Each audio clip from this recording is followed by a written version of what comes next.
গো প্রাণ হইয়াছে দিওয়ানা আমায় লইয়া যাও গো তোমরা সোনার মদিনা আমার মন হইয়াছে দিওয়ানা গো প্রাণ হইয়াছে দিওয়ানা আমায় লইয়া যাও গো তোমরা সোনার মদিনা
শহীদ হইল নবীর দান দান ওয়াইস করুনি পাইয়া সন্ধান।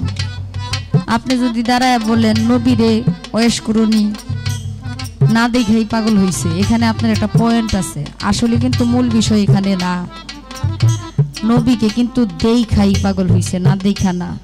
উনি মারিফতের মূল বিষয় থাকলেও ওনার সাথে দেখা হয়েছিল। আপনি বললেন না এখানে সম্মানিত চেয়ারম্যান সাহেব বসা যে ওনার সাথে আমার রুহানি জগতে মনে রুহগুলা কাছাকাছি ছিল, তার জন্য তারে আমার খুব চিনা চিনা লাগতেছে। মঞ্চে বৈশাই বলতেছে খাদিজা ওনারা যেন কোথায় কোথায় দেখছি।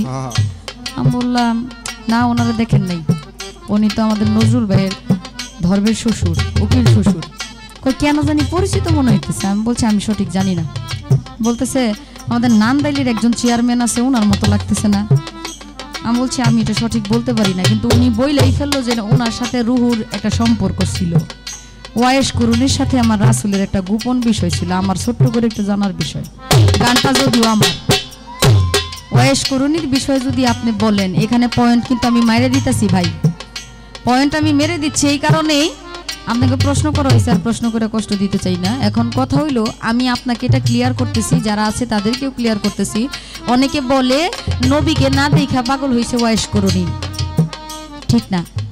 নবীকে দেখছেন, নবীকে এমন অবস্থায় ওয়াইস করুনি পাগল দেখছে যে গোপন কথাটা আমি এখন বলতে ইচ্ছুক না, কিন্তু খুব গোপন অবস্থায় আমার রাসূলকে দেখছে, খুব কাছে থেকে দেখছে, আবার জড়াইও ধরছে।